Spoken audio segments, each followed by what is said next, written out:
GameReady.com. We're at level 257 in Woodfield, Illinois for Wizard World's Kick Off the Con event. Tonight is a special event where we're going to do a little meet and greet with some special guests. Rooker, Bostwick, and a couple other guys are going to be here. So we'll have some videos definitely posted going on. Hopefully we'll be able to get some questions going on. Not really sure what the night's going to entail, but it definitely is going to be really interesting. This is definitely day zero.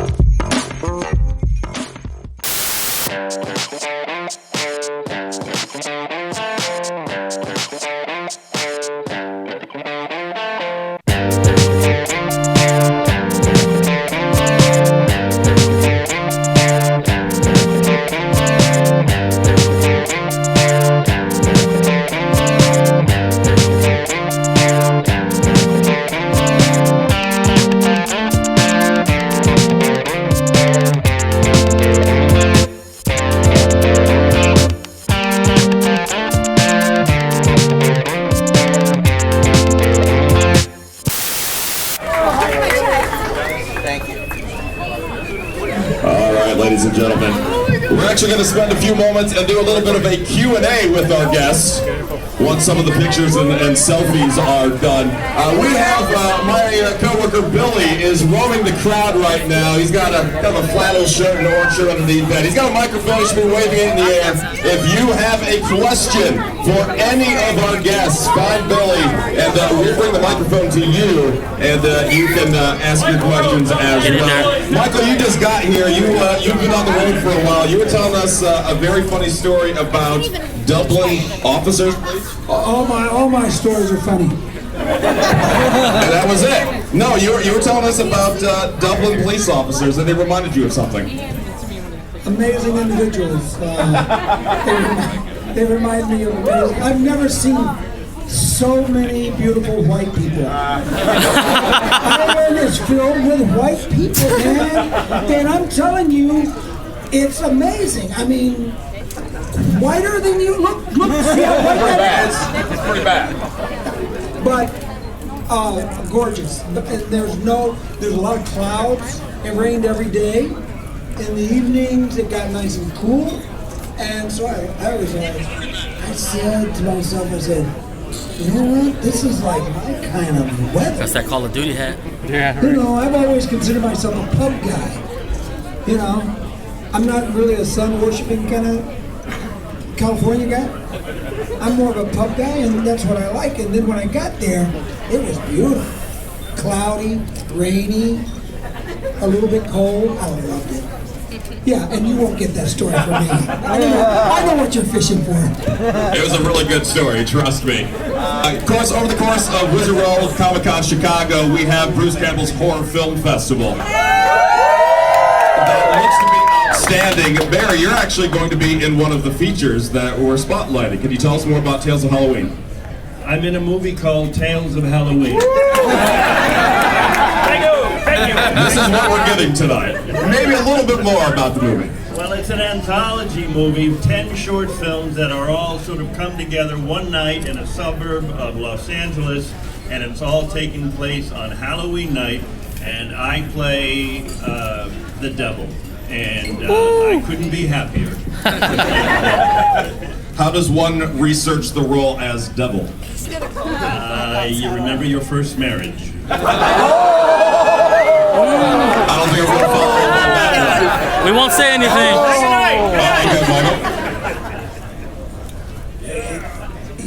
You know, I usually have a microphone in my hand the whole time, and I ruin all this stuff. But, you know, when he said Tales of Halloween, I had a whole different connotation. You want to explain what connotation? Well, I didn't hear the S. Well, you know what I mean. The Tale of Halloween. You know, never mind. That's all good. Children here? Yeah, there's another one. Okay, forget about it. You won't remember. Family friendly, family friendly. And of course we have Chris and Josh from Epic Inc. We're in a gamer's paradise right now. Which one of the two of you is the better gamer? The old school gamer. Old school me. That new stuff with more than 2 buttons is this guy. I don't understand what they do. That being said, I spent a lot of time online just being beaten by 13-year-olds telling me mean things about my mother. Nowadays. And here's Michael trying to keep things family friendly, but they may be teaching you new words that you've never heard of. You know, 13-year-olds beat you. Online. 7-year-olds beat you. And you should hear what they call me. Okay? I'll kick your little... I know. Do any of the people that you're playing with online actually know who you are? Do you guys have like anonymous gamer tags? I usually, last name's Bobo, so I like to be Darth Bobo. If you want to play Darth Bobo, PlayStation Recorder. No, but I usually don't, because then I'll just get made fun of online for how poorly I'm playing. So. All right, fair enough. Billy, you're around somewhere, aren't you? I'm back here, or back in the crowd. Ooh, we got the mic working back here. All right, he's over there. All right, this is questions for Michael Rooker. I got a question. around. I hear you're back for Mallrats 2. Do you know where your character's going to be? And have you eaten the chocolate-covered pretzel Oh, they since? stole it. You know what? I don't even know where the movie's going to be, let alone where my character's going to be. And yeah, I get chocolate covered pretzels all the time. I'm a little fearful saying that at a gathering like this, because I have 4 days of gift giving. People bring stuff to me all the time. And you know, if you want, I like Godiva chocolate covered pretzels. Good stuff. Jameson's Gold Reserve. And there was another liquor that someone told me to say that I liked so that I could get it and give it to them. Never mind. Awesome. Do want to point out that we actually have a bit of a Pac-Man challenge that's going to take place at 8:30. If you're interested in joining, there's a table in the back of the room. It's going to be open for another 5 minutes or so. You can sign up, be a part of that. Alan, Billy, still. Yep, we're going to another question over here. Okay, my question's for Barry. He's handing out the mic. Do you have a good Michael J. Fox story you can share? Michael J. Fox story. Unfortunately, Michael's, as you know, suffering from Parkinson's disease, and most of my stories are sort of sad about Michael. And Wow, that got really dark really fast. I am such a fan of his intelligence and commitment. He really taught me a lot about sitcoms and about how to put a half-hour comedy together, because he was also our executive producer, and so he always had to look at the big picture, and he had to think of the whole story and not just his little part in it. And I learned so much from him in the 4 years that I worked for him, and it was an incredibly sad moment for us all when he finally announced his illness and that he had to leave the show. But then we got Charlie Sheen. And it was a whole different show. And I love Charlie. And he was behaving himself and acting great. And Sarcasm? so, yeah, we were fortunate in Spin City to have 6 years of 2 really strong leading men. He's got all the way to the front for nothing. And usually a show, after once you lose your one leading man, it just ends, you know. But this one went on and on and on, and Heather Locklear wasn't so bad to look at for 4 years or however long I was with her. And I believe, Michael, you've actually worked with Michael J. Fox before, too. Yeah, I have. I worked with him when he was alive on a little project called The Light of Day with Joan Jett and Michael J. Fox. It was my first project away from Chicago where they actually paid for my hotel. Yeah, and food too. They give me free food and everything. I had no idea what catering meant. You know, they have the table filled with all kinds of food and stuff like that. And I was like a little kid. I'm going, you know what?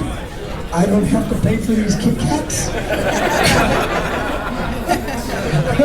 But Michael was an awesome guy. He's you know, on the show, and they both do a great job. It's a beautiful piece. It's a period piece, so if you go and you rent it or you see it, don't laugh. Awesome. We only have time for a few more questions. Billy's roaming around somewhere. There he is. All right. Goes in and out. All right. This question's more for Barry. Hey Barry, question for you. I don't know where the hell you are. I can hear your voice. Right. Raise your hand.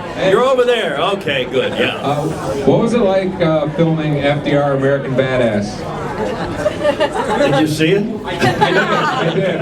You did? Yeah. You saw it. Did you illegally download it like 2 million other people did? Yeah. Now that was one of those wonderful experiences that you know, when you do those low-budget sort of parody films, you do them in 5.5 days. You know, so you just sort of do the scene, you have a great time, and you move on to the next scene. And Lynn Shay was in that with me, and I think some of you know who Lynn Shay is. And she played my wife, Eleanor. And the same guy, Ross Patterson, who did that, just did one called that I did with him, called Helen Keller versus Nightwolves. Yeah. Oh, you laugh. And you will laugh because it's hysterical, and it'll be out very soon. So, Helen Keller versus Nightwolves. All right, Billy, maybe find one last question if you have it. I know we have interest up here if you don't have somebody.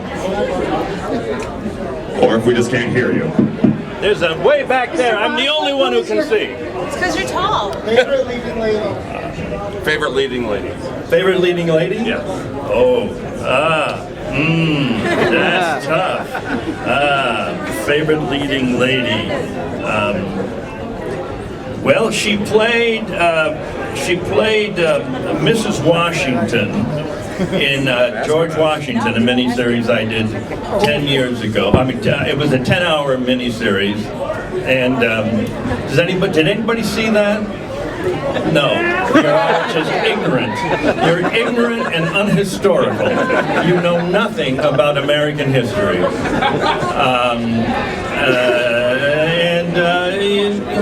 Google it. What's your favorite leading lady? Here, come here, hey kid. What's your favorite leading lady? Yeah, mine too.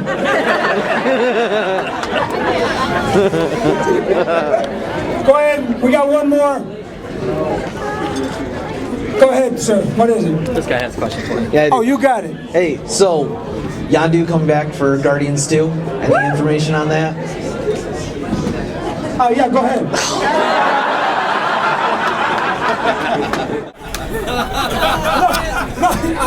No, it's out there. I'm back. That's cool.